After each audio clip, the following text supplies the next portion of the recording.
오늘 말씀 제목 같이 한번 따라하겠습니다. 하나님의 어린 양, 그가 하나님의 아들이심을 증거하였노라.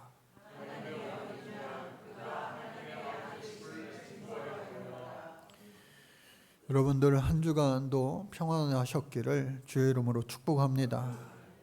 저는 어제 토요일 아침에 아들 시원이랑 둘이서 거여역을 지나가게 되었습니다. 걸어서 갔어요. 차 타고 다니는 풍경과 또 걸어 다니는 풍경이 사뭇 다르고요. 또 평일날 걸어 다닐 때와 또 주일은 제가 잘 못 가죠. 평일과 또 주말 풍경이 사뭇 다름을 느끼게 되었습니다.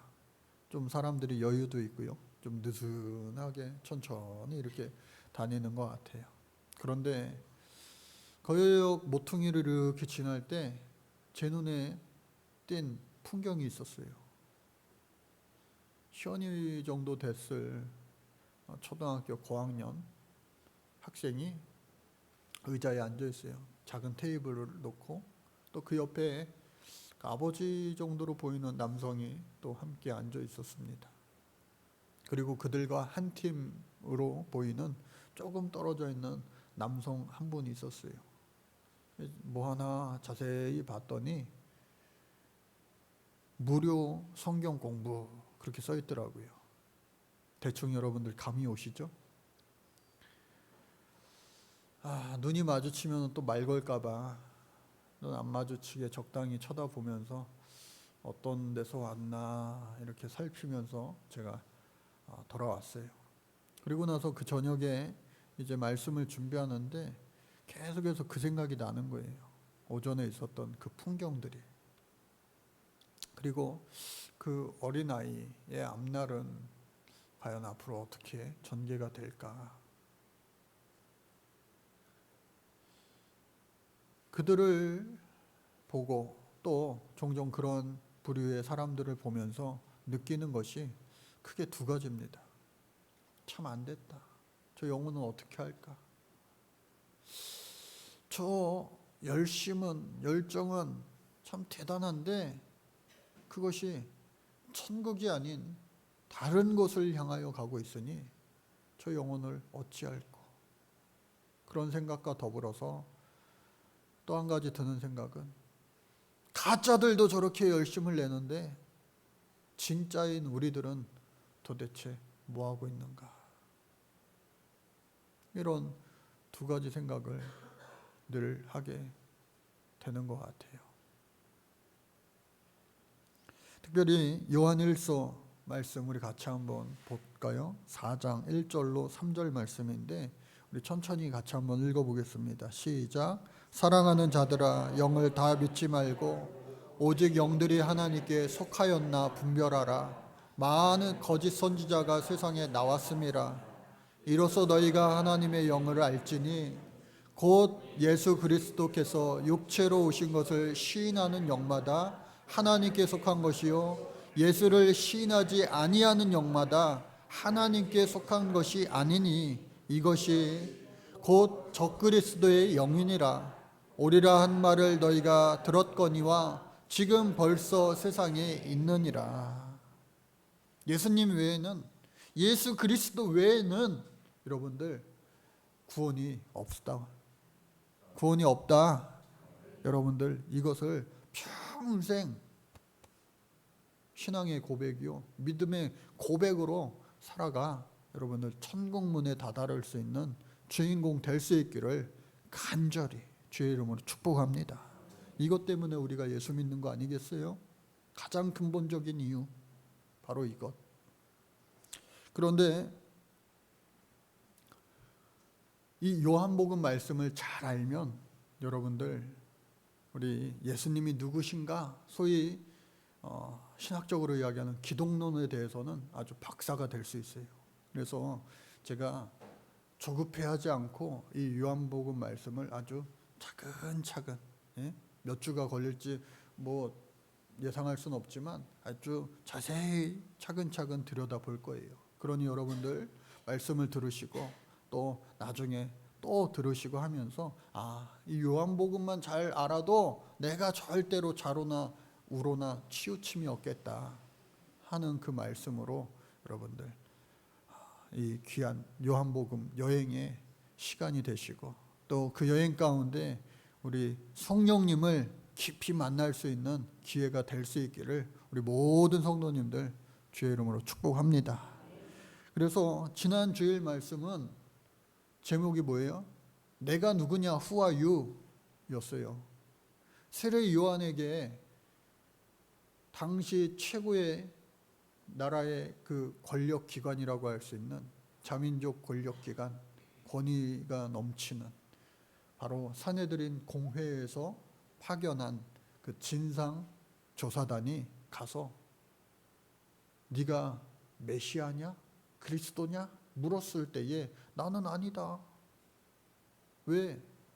사람들이요, 이스라엘 사람들이 구름대처럼 그에게 몰려들어가 하나님 말씀을 듣고 또 물로 세례를 주고 하니 네가 기다리는 메시아냐? 그리스도냐? 아니다. 그러면은 유대 전승에서 내려오는 메시아가 오실 때 함께 오신다는 엘리야냐? 죽음을 경험하지 않고 구름 타고 올라간 메시아가, 아니 엘리야가 바로 당신이냐? 아니다. 그리고 나서 유도신문한 거예요. 그렇다면 이도저도 아니면 너는 그 선지자냐? 라고 물었는데, 여기서 말하는 그 선지자는 다름 아닌 수많은 선지자 중에 하나가 아니라 바로 예수 그리스도를 의미한 거예요. 그러니까 마지막 그 유도실문을 했는데 넘어가지 않고, 아니야, 나는 결코 아니야, 나는 그 예수 그리스도의 신발끈도 신들맨도 풀지 못할 아주 비교하면 작고 작은 자야 하면서 지극히 겸손함의 극치를 이루었다. 오늘 저와 여러분들 신앙생활하면서 여러 가지 가치가 있지만 여러분들 겸손하게 살아갈 수 있기를 주의 이름으로 축복합니다. 낮아지는 자는요 하나님이 높여주세요. 스스로 높아지는 자는 하나님이요 누르실 때가 많아요. 그래서 오늘 말씀은 요한복음 세 번째 시간으로서 이 사도 요한이 다른 예수님의 원제자들이 다 죽고 난 다음에 교회가 그래도 계속해서 고난과 핍박 가운데서도 성장하긴 하는데, 이게 아까 말씀드렸던 잘못된 이단 사상들도 막 들어오기 때문에 안 되겠다, 내가 경험한 이 예수님을 바로 전해야 되겠다, 그리고 예수님 알지 못하는 사람들도 이참에 같이 전도해야 되겠다, 이 요한복음을 쓴 이유와 목적이 되는 거예요. 그래서 오늘 말씀은 이튿날 그렇게 시작이 됩니다. The next day, 다음 날, 이튿날. 그 세례 요한에게 진상 조사단이 다녀간 다음 날, 그 다음 날이에요. 그게 아직까지 이 세례 요한의 이야기가 전개되는 거예요. 세례 요한은 예수님을 예비하는 자. 물러거라! 임금님 행차하시다 하면은 임금의 행차를 알리는 그 역할을 한 자가 바로 세례 요한이었다. 이 세례 요한이요 본래 예수님과 아주 가까운 사이예요. 사촌지간이 사촌지간. 두 분의 출생 연도 개월수를 비교해 보면 약 6개월 차이가 납니다. 세례 요한이 사실 어떻게 보면은 한 살 많은 형이 될 수도 있고, 또 사촌지간에 먼저 태어난 그 육신적으로는 형이에요, 형. 세례 요한이 먼저 태어났고 훗날 이 예수님이 마리아에게로부터 태어나게 된 것이죠. 커가면서 공생에 예수님께서 30살에 시작을 하게 되시는데 40일 동안 금식하시고 또 세례 받으시며 본격적인 공생애를 시작하게 되신 겁니다. 근데 그 세례 받을 때에 이 예수님께서 오늘 나타나셨어요. 사촌지간이라도 여러분 요즘에 사촌지간 뭐 많이 만날 수 있습니까? 예? 명절 때 추석이 얼마 남지 않았는데 이 추석 때나 혹은 뭐 명절 그 설 때나 이렇게 종종 만나는데 뭐 시간이 갈수록 날이 갈수록 집안과 집안들이 다 분가하고 떨어 멀리 살고 하면 만나기가 쉽지 않아요. 그럼에도 불구하고 민족 대이동이 일어나곤 하죠. 마찬가지로 이 예수님 집안인과 이 세례요한 집안도 사촌지간이었기에 또 이 유대인의 큰 명절 유월절과 더불어 이스라엘의 3대 절기 많은 그 명절 때마다 절기 때마다 이 사람들은 신앙 공동체이기 때문에 모였을 거예요. 그리고 소식을 커가면서 전에 들었을 거예요. 서로 야 예수가 이렇게 많이 컸다더라. 야 세례 요한이 이렇게 됐대더라. 아마 그러한 이야기들은 서로 오갔을 겁니다. 그런 이야기들이 오가는 가운데 다시 그들의 성장한 모습은 서로 못 알아볼 수도 있어요. 저도요, 조카들 이렇게, 뭐 동생네 조카는 잘 알지만 이 사촌 형들 조카들 보면은 모를 것 같아요. 서로 모를 것 같아요. 그래서 이 세례 요한도 예수님이 자기 앞에 나왔을 때 아마 잘 몰라봤을 거예요. 나 너랑 친척 예수야 라고 말하면 아유 왔어 그렇게 했을지도 모르겠어요. 그런데 그 예수님을 딱 보는 순간 이 세례 요한은 기본적으로 영안이 깨어있는 사람 아니겠어요? 빈들에서 잠을 자고 메뚜기와 석청을 먹고 하면서 늘 하나님과 연결되어 있는 그 사람 세례 요한. 그래 이 예수님이 오셨는데 그 예수님을 가리켜서 첫 마디가 뭐냐? 보라, 세상 죄를 지고 가는 하나님의 어린 양이로다. 그렇게 예수님을 표현한 거예요. 만나서 반가워. 그게 아니라 어떻게 해요? 세상 죄를 지고 가는 하나님의 어린 양이로다. 먼저 세상 죄를 지고 가는 이 말의 뜻은 뭐겠습니까? 여러분, 세상 죄를 지고 가는 헬라어 아이로라고 하는 원문 단어를 사용하는데 지고 간다 우리가 이렇게 표현을 했지만 번역을 하였지만 더 원문에 가까운 표현은 뭐냐? 없이 하거나 제거한다라고 하는 뜻이에요. 그러니까 우리의 세상 죄를 본인이 예수님이 지고 가는 그 십자가를 지고 가는 그 모습을 연상해서 이렇게 번역했는지 모르겠지만 실제로는 우리의 모든 세상 죄를 없이 하신다, 제거하신다, 사하여 주신다라고 하는 그러한 표현이 더 적절한 표현이에요. 그런데 동서고금을 막론하고 모든 세상 사람들의 죄를 대신할 수 있는 사람은 이 세상에 존재할 수가 없어요. 그러나 구약 성경에서부터 계속해서 그것을 예언하였는데 그 예언함의 성취가 오늘 이루어지는 거예요. 구약의 마지막 예언자라고도 할 수 있는 이 세례 요한이 신약 시대의 시작을 알리면서 바로 그다.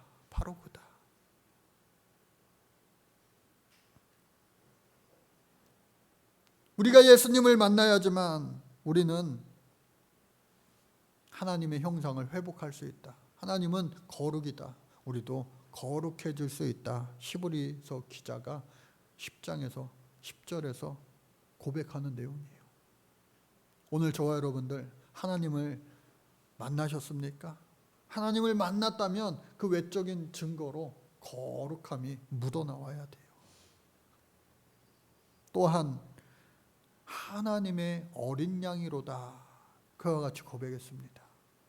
하나님의 어린 양, 호 암노스트 데우라고 하는 말인데, 여러분 이 어린 양이라고 하는 이 말은요, 마태복음, 마가복음, 누가복음에는 나오지 않는 표현이에요. 오직 이 세례 요한에 의해서 요한복음에게만 써 있는 그러한 표현입니다.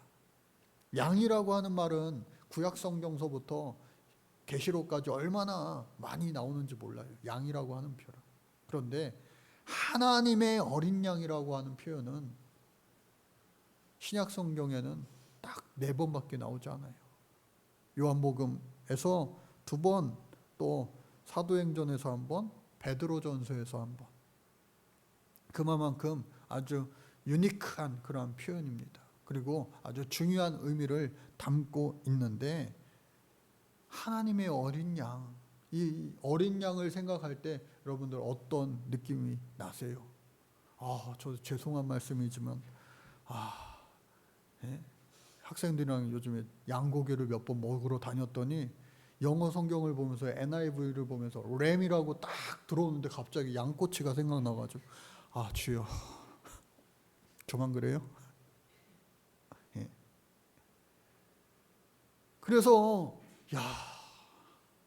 어린 양, 예수 어린 양, 하나님의 어린 양, 이런 찬양도 많이 하고 우리가 고백도 많이 하고 날 위해서 죽으신 희생양, 구약 시대에서부터 많은 짐승들을, 인간의 죄를 그 짐승에게, 제물에게 전가하여서 계속해서 피 흘리게 하는 거예요. 죽게 하는 거예요. 그러면 우리가 지었던 그 죄가 사함받는다. 그런데 그거 한번 하고 나서 죄를 짓지 않나요?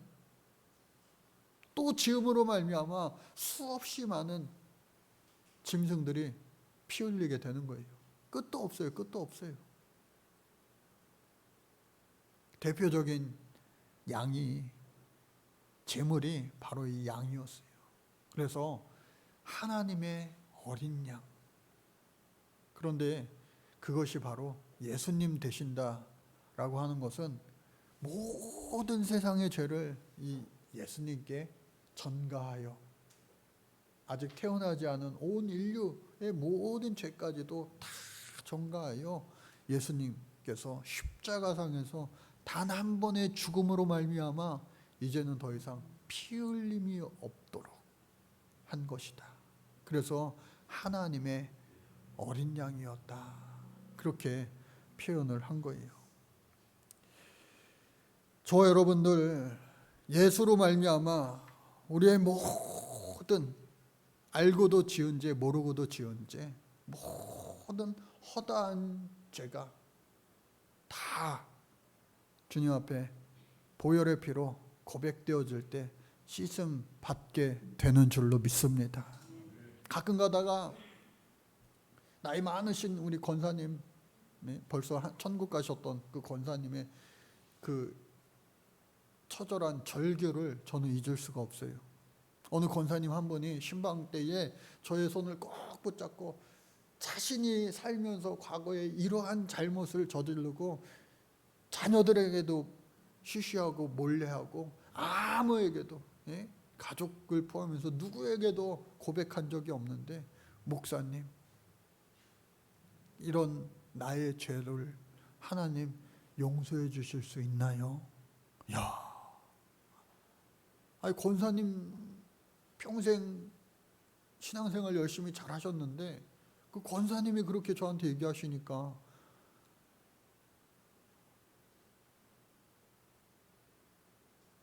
그의 권사님 당연하죠.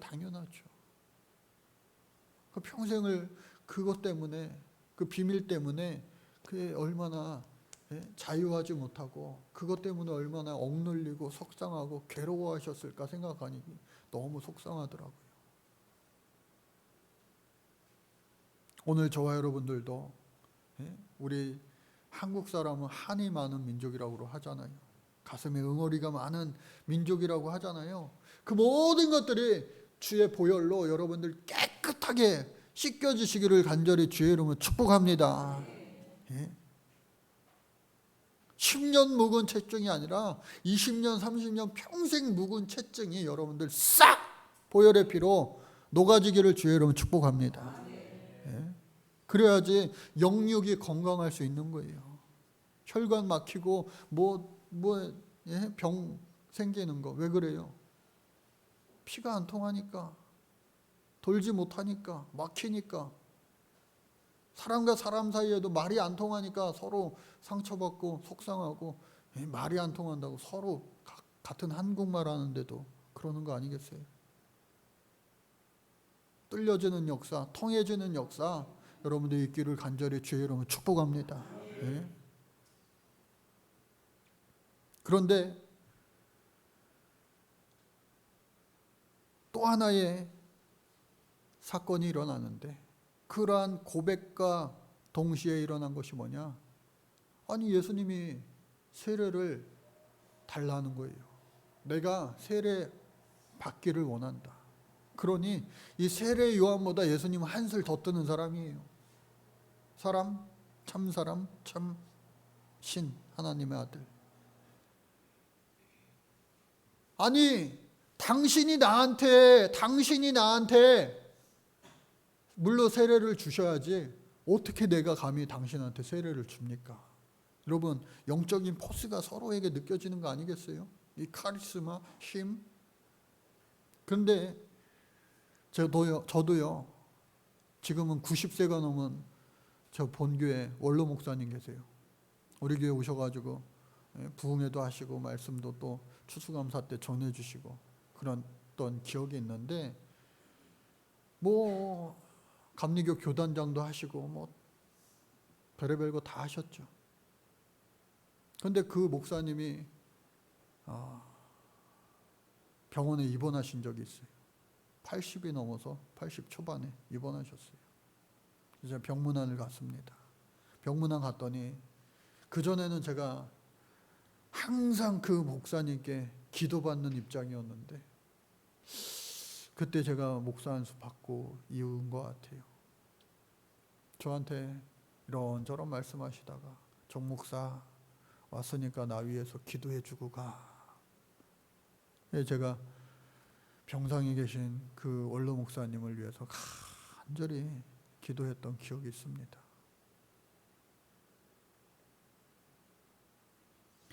그거와는 비교가 안 될 정도로 세례 요한에게 예수님이 나에게 세례를 다오 청하신 거예요.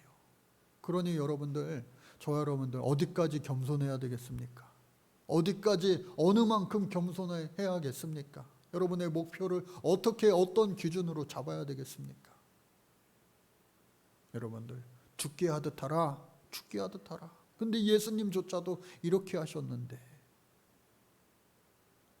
여러분들, 겸손한 신앙인 되어서 스스로 높아질 때 낮아지는 어리석은 사람 아니라 하나님이 겸손할 때 높여주시는, 높임받는 사람 될 수 있기를 주의 이름으로 축복합니다. 그것이 복이에요. 그래서 알겠습니다. 순종합니다. 거룩한 순종이죠. 그리고 예수님께 물로 세례를 주었는데, 어떠한 현상이 일어나느냐? 하늘로부터 비둘기 같은 형상의 그 성령의 임재를 눈으로 보게 된 거예요. 이것은 마치 사도행전 2장 3절에 나오는 불의 혀같이 갈라지는 것이 저희에게 보였다라고 하는 그 말씀처럼, 오순절 마가의 다락방에 모였던 120문도에게 임하였던 성령의 임재처럼 비둘기같이 성령이 임하였다라고 되어 있어요. 마태복음 10장 16절 말씀 우리 같이 한번 읽어볼까요? 시작. 보라, 내가 너희를 보냄이 양을 이리 가운데 보낸것 같도다. 그러므로 너희는 뱀같이 지혜롭고 비둘기같이 순결하라. 왜 비둘기처럼 성령이 임했는가? 라고 했을 때, 여러분, 구약의 제사의 가장 대표적인 것, 하나님의 어린 양이라고 했잖아요. 양. 그런데 예수님이 세례 받으실 때 성령이 비둘기처럼 임했어요. 비둘기. 그런데 여러분, 비둘기 우리 너무 잘 알죠? 88 올림픽 때 비둘기를 너무 많이 풀어가지고 비둘기가 너무 많다고. 또 괴담도 있었죠. 괴담. 우리나라 사람들이 치킨을 하도 좋아해가지고 치킨 물량이 딸리니까 닭 대신에 비둘기를 사가지고 막 잡아가지고 닭들기 해가지고 치킨을 대신에 막 팔았다고 우스갯소리도 있었죠. 우리는 비둘기가 너무나도 친숙한 거예요. 익숙한 거예요. 어떤 할머니 할아버지들은 막 곡식을 나눠주면서 비둘기 밥도 주고 새우깡, 갈매기처럼 새우깡도 얼마나 잘 먹는지 몰라요. 그런데 그 비둘기의 상징은 뭐냐? 우리도 평화의 상징, 올림픽 때 평화의 상징으로 날린 거 아니에요? 그런데 이 예수님께서는 뱀처럼 지혜롭고 비둘기처럼 순결해라. 비둘기같이 온유한, 그렇게 우리가 찬양도 하곤 하죠. 그래서 온유함의 표현입니다. 온유함의 표현. 전화 오면 벌금 10,000원이에요. 그래서 온유함의 표현으로 성령이 임하였다라고 하는 거예요. 그런데 성경을 여러 말로 번역하는데 아프리카에는 비둘기가 없대요. 아프리카. 그러니 비둘기라고 번역을 하면은 도저히 사람들이 이게 감이 안 올 것 같아서 실제로 아프리카 어느 나라 어느 민족에 번역을 했는데 그걸 어떻게 번역하였느냐? 성령이 비둘기같이 임하였다. 이 부분을 성령이 돼지고기처럼 임하였다. 그렇게 번역을, 돼지같이 임하였다. 그렇게 번역을 실제로 했대요. 왜? 그 사람들이 자신들이 믿던 과거의 신께 제사할 때 제사로 드리는 제물이 대표적인 게 바로 돼지였던 거예요. 돼지. 우리나라도 옛날 무속신앙 굿할 때 돼지 한 마리를 창에 꽂기도 하고 또 고사 지낼 때 돼지 머리를 제사 지내는 거랑 똑같죠. 그래서 비둘기 대신에 돼지로 번역할 만큼. 그런데 우리는 그게 아니고 성령이 비둘기처럼 임하였다. 온유함으로 순결함으로 임하였다. 마치 구약의 어린 양처럼 반항하지 않는 거예요. 자신에게 주신 하나님의 그 사명을 숙명이라 여기고 그대로 받아들이는 거예요. 저항하지 않는 거죠.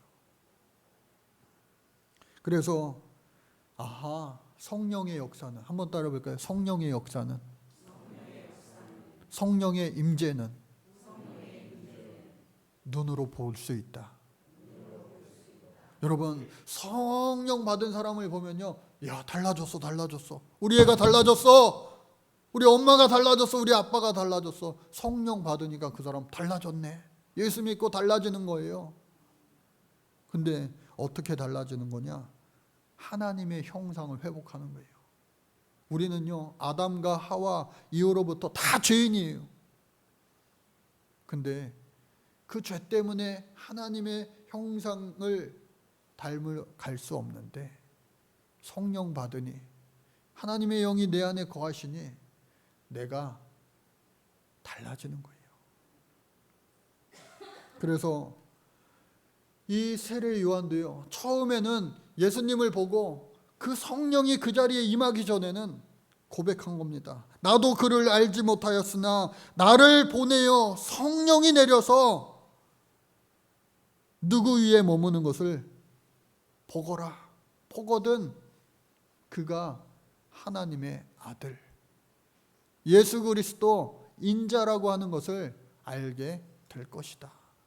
그러니 세례 요한조차도요, 성령 받기 전에는 예수님을 보고 대단한 분임을 직감하고 바짝 자세를 낮추고 엎드려 그를 존귀하게 여겼지만 그게 다가 아니에요.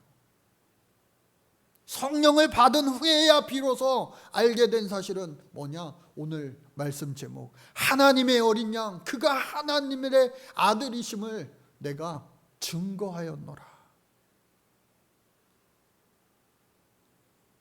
비범한 사람, 대단한 사람, 우리랑은 뭔가 더 특별한 사람으로만 알았던 그분이 성령을 경험하고 나니 영안이 트여서 하나님 진짜 아들이구나, 우리가 그토록 기다렸던 메시아 예수 그리스도구나 하는 것을 알게 되었다고 하는 거예요. 오늘 저와 여러분들 성령 충만, 성령의 임재 경험하고 늘 충만함의 그 상태를 유지하기 위하여 최선을 다할 수 있는, 성령 충만함을 유지하기 위한 비법은 뭐예요? 다름 아니에요. 기도와 말씀과 찬양, 예배, 신앙생활 열심히 하는 것, 그것으로 성령의 기름 부으심이 계속해서 증가하게 되고, 그것이 메말라 다 사라지게 되면 예수님을 믿기는 믿는데 몸이 건조한 신앙인들, 예수님을 알기는 아는데 1차적으로 그저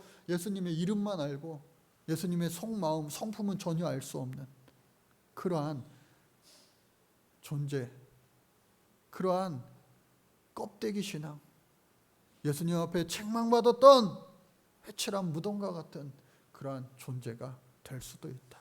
그러니 오늘 저와 여러분들은 어떻게 해야 되느냐? 성령의 충만함을 받기 위하여 여러분들 최선을 다해야 돼요. 특별히 종교개혁자 마틴 루터가 이런 말을 했습니다. 무슨 말을 했느냐?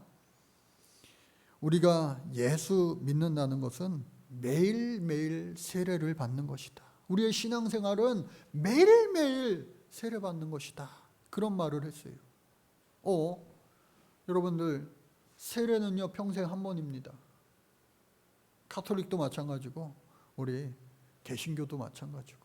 그런데 그 정점에 서 있는 마틴 루터가 매일매일 세례받으라고 그랬어요. 그게 무슨 말이에요? 어떤 의미예요? 실제로 매일매일 세례받는 그런 의미 아니잖아요. 그것은 계속해서 예수 믿은 이후에도 죄의 습성을 완전히 깨끗하게 씻어버릴 수 없는 우리 연약한 이 피조물의 한계를 성령으로 극복하라는 그러한 의미가 담겨져 있는 거예요. 여러분, 성령 받으면요 모든 허다한 죄들도 나는 이길 수 없지만 우리 하나님은 나를 통하여 이기게 해 주실 줄로 믿습니다. 또한 그때에 불가능한 여러 일도 있어요. 나의 한계는 이만치. 그러나 그 한계를 우리 하나님 성령으로 뛰어넘게 해주시는 분, 그러한 사건들이, 그러한 역사들이 차곡차곡 겹겹이 내 인생에 쌓여갈 때 내 인생은 달라지고, 내 인생은 새로워지고, 내 인생은 놀랍도록 하나님 역사하시는 축복의 인생이 되어질 줄로 믿습니다. 여러분, 세상에는요 하나님의 영이 있고 마귀의 영이 있어요. 공중 권세 잡은 자, 마귀의 종로를 타는 그 두 가지 인생밖에 없어요. 세상에서 이렇게 얘기하는데요, 학교에서 이렇게 하게 얘기하는데요, 다 다른 탈을 쓴 공중 권세 잡은 자, 그 마귀의 계략이에요. 계속해서 마귀들은요 삼킬 자를 찾고 다니는 거예요. 때로는 유혹으로, 때로는 고난과 핍박으로. 그러나 그 모든 것을 이기고 참 자유를 얻을 수 있는 유일한 방법은 예수 그리스도, 또한 그것을 계속해서 끝까지 행할 수 있는 것 오직 성령의 임재와 충만함 뿐이다. 그러니 오늘 저와 여러분들 성령 받기를 간절히 사모하시기를 바랍니다. 마지막으로 사도행전 1장 8절 같이 읽겠습니다. 시작. 오직 성령이 너희에게 임하시며 너희가 권능을 받고 예루살렘과 온 유대와 사마리아와 땅끝까지 이르러 내 증인이 되리라 하시니라. 이 말은 무슨 말씀입니까? 성령 받지 못하면, 권능 받지 못할 수 없고, 너희가 성령이 없어 권능이 없으면 아무것도 하지 말라는 거예요. 예루살렘, 온 유다, 사마리아 땅끝까지 이르러 증인 하고 싶어도 할 수 없다는 거예요. 그러니 여러분들, 성령을 받은 이후에야 비로소 우리가 권능이 생기고, 또 예루살렘이든 유대든 사마리아든 세상 그 어디 땅끝이든 주님의 증인되는 삶을 비로소 살 수 있다라고 하는 겁니다. 여러분, 성령을 사모하시기 바랍니다. 성령 없이 신앙생활하는 거는요, 너무 힘들어요. 불가능합니다. 성령을 받아야지만, 이런 거구나. 한번 따라해 볼까요? 이런 거구나. 이런 거구나. 이런 거구나. 말로 형언할 수 없는 그 성령의 임재와 충만함의 그 기쁨과 감사를 통하여서 오늘 세례 요한의 고백, 말씀 제목, 하나님의 어린 양, 그가 하나님의 아들이심을 내가 증거하였노라 라고 하는 이 고백이 오늘 우리에게도 성령 충만함으로 있을 수 있기를, 되어질 수 있기를, 그러한 삶을 살아갈 수 있기를 간절히 주의 이름으로 축복합니다. 하나님 감사합니다. 성령 없이는 우리 이 세상을 단 하루도 살아갈 수 없음을 고백합니다. 성령의 임재, 찾아오심, 충만한 역사가 우리 안에 있기를 간절히 사모하오니, 성령 충만함으로 이 세상을 능히 이기며 살아갈 수 있는 우리 사랑하는 세비전 성도님들 모두가 될 수 있기를 축복하여 주옵소서. 예수님의 이름으로 기도드립니다. 아멘.